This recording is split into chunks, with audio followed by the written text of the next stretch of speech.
Welcome to the 2022 Economic Depression and Preparation Channel. I'm your host, Tony. Thank you for joining me once again on this Sunday edition, June 5th, 2022. Well, we're almost halfway through the year, and things are really picking up here, economically speaking. Please be sure to subscribe to this channel. Preach to me for the latest financial news in the U.S. and sometimes abroad. Today, we're going to be talking about the high gasoline prices that will continue to make a dent in all of our pocketbooks, no matter what part of the country you live in. We're also going to be talking about interest rates that are going to continue to rise, mortgage rates continuing to rise, and Janet Yellen, she admits that she's wrong about inflation. And so all of these things are going to be very, very concerning for us to look at as we head into the second half of this year. Earnings season was quite tepid and disappointing for a lot of companies like Walmart and a lot of other companies. And it's a sign of a slowing U.S. economy, but more importantly, a slowing global economy that we're going to be looking at too as well. So let's get right into it. I thank you for joining me here on this Sunday edition. So we have households are now spending an estimated $5,000 a year on gasoline, according to CNBC.com. Guys, gas prices, even in areas that traditionally have had somewhat less gas prices, like the South and Midwest, gas prices right now, average according to AAA, is at $4.75 a gallon. That's the average across all of the U.S. I anticipate gas and prices topping $5 a gallon by the end of June, possibly mid fives for some of these locations. Now, this is outside of the traditional areas where gas price gouging has occurred, like around airports or around tourist attractions. These are at regular stations. Gas prices are significantly higher, and I'm sure you've seen it too, just for regular gas, not counting those of us that need high test premium 93 octane, etc. So you can see here that the gasoline prices are expanding, and we just now, everybody, some have said that, oh, we're going to do a push toward electric vehicles and all of this stuff. But the bottom line is that we don't have the infrastructure yet in place to support a full electric grid, full electric cars on the centers and the roads and all of that in place with electric buses and cars and semis, although they're working on that. As you can see, Tesla announced that they're having semi trucks that are going to be, electric and fully autonomous and all of that stuff. But it's still going to be a little ways out, but it's coming. But at the same time, a lot of this gas prices, though, to be honest with you, it's partly mixed with greed. It's not the gas stations themselves, and it's not, they don't make much money off of the gas, as you know. I think they make pennies on the dollar or something like that off the gas. They make most of their money in the store when you go into the convenience store and you buy the snacks and stuff like that. So it's not that, but a lot of it has to do with, of course, the supply. We don't have the pipeline here in the U.S., but also because of greed too, because greed and price gouging is something that is very prominent too. And so, as you can see, gas prices will continue to go up. I suggest only making essential trips, and I think most people are doing this. They're stacking trips. They have to pick up the kids, they get groceries, they do a few errands, and then they go home after work or before work. So stacking trips, taking only essential trips, can help stretch your gas out. And I've been turning off the AC and just rolling down the windows and just riding like that as well, and just keeping within the speed limit. Sometimes exceeding the speed limit when I have to on some of these freeways out here, because people drive like nutcases out here. That's another thing too. People are really, seems like they're driving faster now that the gas is higher, which is crazy on a lot of these freeways, which I've noticed the average speed increasing. So for those that do commute, so it's just really interesting. So now we have a situation where the Fed will only need to increase rates. This is according to the market watch. Fed will only need to get rates up to 3% to cool inflation. Large bank economists say it'll need to be much higher than that, because inflation's at 8.5%. That's the official number that they gave us on the Bureau of Labor Statistics. But you and I know that inflation is double that. It's at 17, 18, 19, 20% really, when you count for food and energy prices. That's not counted in the current statistics. So this is just kind of a buffer. The media knows that inflation is going to be here to stay, just like the Ukraine conflict is going to be here to stay throughout the rest of this year and possibly into next year. When you start these type of conflicts, and when these conflicts start, as you know, with Afghanistan, Iraq, Desert Storm, all these conflicts that we've had, they just don't last a year and go away, or 6 months and go away. It's just not that kind of thing. So this could be the precursor to things getting really, really concerning here in the United States. And so the president is trying to tread water now. He's meeting with Jerome Powell. He had a meeting this weekend. I mean, Chairman Jerome Powell had a meeting last weekend, the Fed Chairman and Janet Yellen, and the talking and trying to see what's going on to make things look good for the media. The optics are all there, but we're going back to 1970 style inflation, and who knows how high it will get. Who knows how long it will last, but it's definitely going to be lasting this year and into next year for sure. Definitely, it just doesn't come down on a dime because all of the money printing. Remember, we're just now feeling the effects of all the stimulus ending. They printed up 3 stimulus packages, and plus all the money we've given to Ukraine. At least I don't know how much, hundreds of billions of dollars to Ukraine, and 4 aid packages and weapons and all of that stuff. All of that has yet to cycle through the economy. This is all loans, borrowed money off of taxpayers' future payments. And this is going to come back to bite us in the butt, unfortunately, guys. And you know it, and I know it, no matter how much they say. And so, right now, Politico.com, Janet Yellen admits Biden got inflation wrong.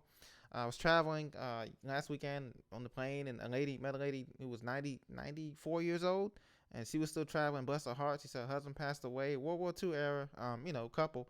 And she was telling me that, yeah, she said Yellen got it wrong. And she was saying that, yeah, I think we're going back to Depression era, Dust Bowl type of era things. And she said her and her husband lived through all of that and during that time. And, of course, he served in the Navy, bless his heart, and all of that. And I was just thinking to myself, I said, it's not many people like her generation that, but they have lived through that. And this is what but ours is going to be much different, as for those of us above the age of 30s and 40s and stuff.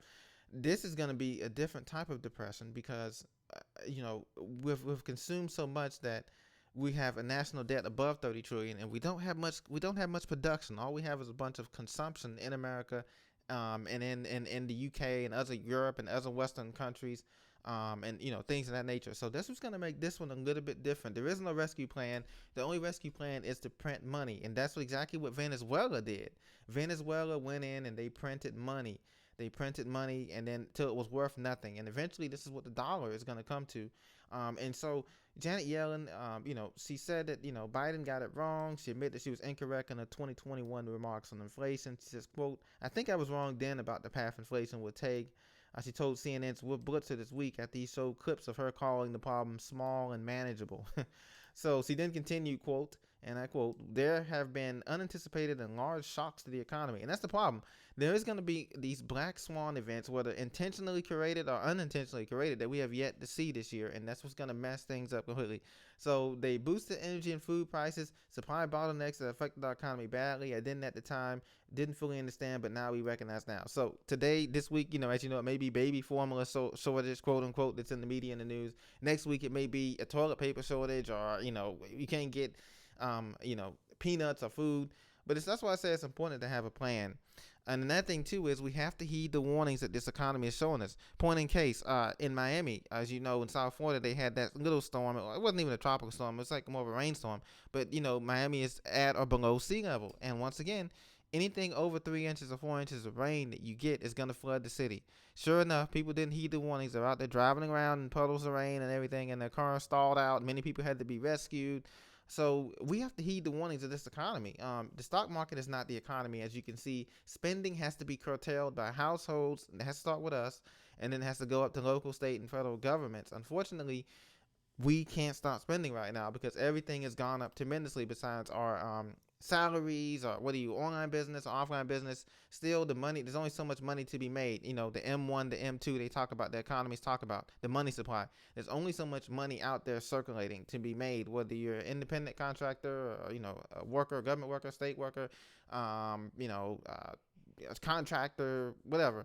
There's only so much money to be made. So if all the price inputs are going up, as you can see, and your salary is not going up or your wages is not going up, then guess what? Somebody has to make up the difference here. And so that's what makes this thing so dangerous. When you're talking about gas prices hitting above $5 a gallon and diesel's well above $7 a gallon in some places, how can truckers get to transport these goods and services to the places that they need to get to, into America?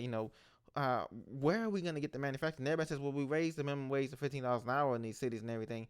The real living wage in most of these cities is above $25 an hour because of the rent prices are so high in condos and fee in these cities. You know what I'm saying? The average rent price in America, I'm just going off all the 50 states, is around $14.50 a month for an average 2-bedroom or 1-bedroom place. Higher than that, way higher than obviously in cities like DC, LA, New York, Houston, Indianapolis, all those. I mean, it's just extreme. So, people say that that's really going to make up for the input. And at the same time, the businesses are feeling the impact because they cannot open this. They cannot open fully. We shut down this economy for 2 years for the health crisis. So that has yet to be played out, which is going to come later on this fall. The last two markets to fall is going to be the housing and the credit market.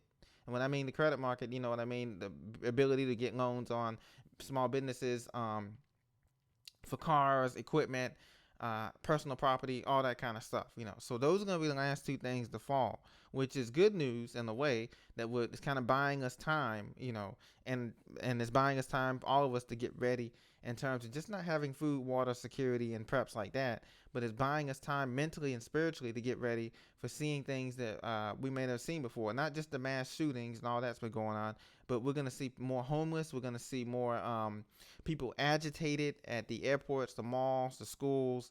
There's gonna be nice people too. I mean, in terms of being helpful and respectful, but there's gonna be a lot of people agitated because they have nothing to do with it, and they've never seen this economy before, where that they have nothing to really feel like they have nothing to really desire to continue working for. So we have to be very careful. We have to be vigilant, as you know, and we have to continue to prepare. And that's why I say that we've never been in an economy where everything is down: gold, stocks, cryptos, mutual funds, T-bills, you name it. We've never had that before, where this is on a worldwide scale. So you can go to Spain, you can go to Australia, you can go to England, you can go to South America. Everything is down. We've never had that kind of economy before happen on a worldwide scale. And that's what's going to make this different than 1929, when it was just the U.S. and the Dust Bowl and things of that nature. So get prepared, stay prepared. Just do a little every day to strengthen yourself spiritually, and mentally, physically. God bless the child that has his own, and at the same time, He will help us. God will help us to sustain our families and to sustain ourselves in the ways that we have yet to see. So we just have to be vigilant, be prepared. We haven't gotten to the worst of it yet. This is just the beginning fringes of things. The transition of this economy to to an automation economy, to a digital economy, to a technocratic society where robots and everything else replace transhumanistic stuff, where they replace all of us real workers with things of those nature. And that's what the top upper 1% envision. They envision a world where, kind of like what you see on TV, the Jetsons or whatever. So we have to be vigilant, we have to be prepared, and we have to try to do the best we can. So just want to give you a quick update on Sunday, on what's going on in the markets and what's going to be happening in the future. So the markets will update coming up this coming week. And the things to look out for in this coming week, we've been looking out for another meeting on earnings season, as well as another meeting by the Federal Reserve, and about the 15th or 16th of this month, for another 50 basis point interest rate hike. Don't be surprised if they raise that to 75 basis points, or maybe even a full point at this point, because we're so far behind in stopping the inflation. So I wouldn't be surprised if they come back and say, look, we need a 75 basis point or even a full point hike at this point of the interest rate. So look for that in the 16th or 17th of this month, with the Federal Reserve meeting coming up here soon. Thank you very much for joining me. I look forward to seeing you in the next video. I read all your comments. Thank you for your support. I'll talk to you very soon.